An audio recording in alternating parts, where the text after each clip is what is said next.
DIY ideas to customize your shirts. Option number 1 is an off-the-shoulder look, and to achieve this, all you need to do is cut around the neckline of a shirt. So start off with a plain shirt and a pair of scissors and snip off the edge of the neckline.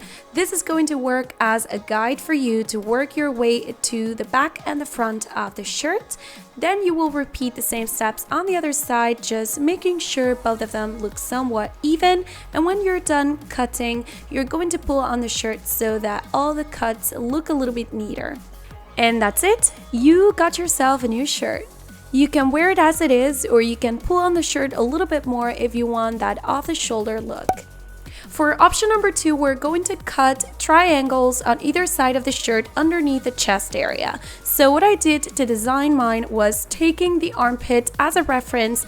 I measured 11 centimeters and marked the t-shirt with a dot.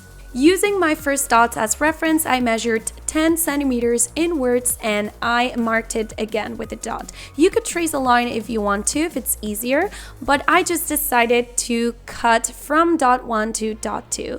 If you want to achieve that triangle shape, all you need to do is do a second cut under the first one. Next up, you want to pass your arm through one of the holes and picking the opposite extreme of the shirt, just pull to turn it inside out. And that's it. I think this one looks super cool when you try it on, and it's super easy to do. Now into option number 3. We're going to turn this shirt into one of those that you can tie at the front with a knot. So the first thing you're going to need is a ruler. You're going to measure the full length of the shirt and divide it in 3.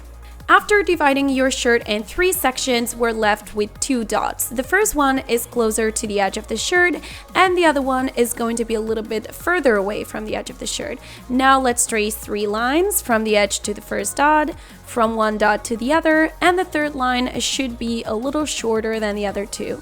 You're left with a zigzag line like this one.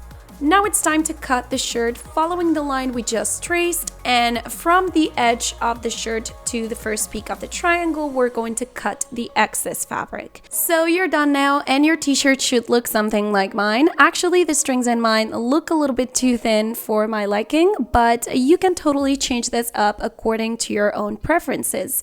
I think this DIY looks super cool, and it gives that little extra something to your old shirts. So if you decide to recreate any of the 3, just be sure to post your pictures on social media and tag me along so that I can check them out. Don't forget to subscribe to my channel and follow me on Facebook, Twitter, Instagram, and on my website www.patryrjordan.com. Share the love with your friends, and see you soon.